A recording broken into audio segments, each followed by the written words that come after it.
পরিমণি। তিনি আজ রান্না করবেন চট্টগ্রামের বিখ্যাত মেজবানি গরুর মাংস। পরির জন্য রান্না করা কোনো ব্যাপার নাকি ব্যাপারই না, সেটা জানা যাবে এক্ষুনি। তাহলে মশলাটা আগে আমাকে দাও হাতে। এই যে মশলাটা আপনার হাতে হস্তান্তর করা হলো। Thank you. মূল ইনগ্রেডিয়েন্টস গুলো হচ্ছে এই প্যাকেটের মধ্যে। প্যান রেডি, চলো ডান। পেঁয়াজটা 1.5 কাপ পরিমাণ, 1/2 কাপ পরিমাণ টক পেঁয়াজ। পুরো মাপে মাপে আছে। এবারে হচ্ছে রাঁধুনি খাঁটি সরিষার তেল, আর সেই সাথে আমি আসল রহস্য যে প্যাকেটে লুকিয়ে আছে সেই প্যাকেট খুলছি এবার। 2টো প্যাকেট রয়েছে, একটা প্যাকেট আমরা পরে দিব, আর বড় প্যাকেটটা এখন অ্যাড করবো যেখানে সকল মশলা অ্যাড করা আছে। ভালোই হেল্পিং হ্যান্ড পেয়েছি। দিয়ে দিচ্ছি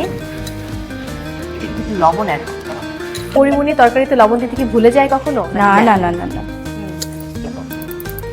বাহ, আমার রান্নার হাত অনেক ভালো।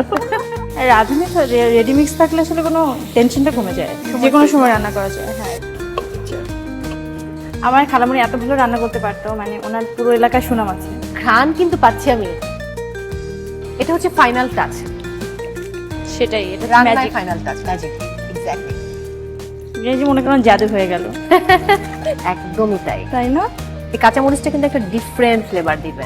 আমার জিভে পানি এসে গেছে এখন ঘ্রাণে।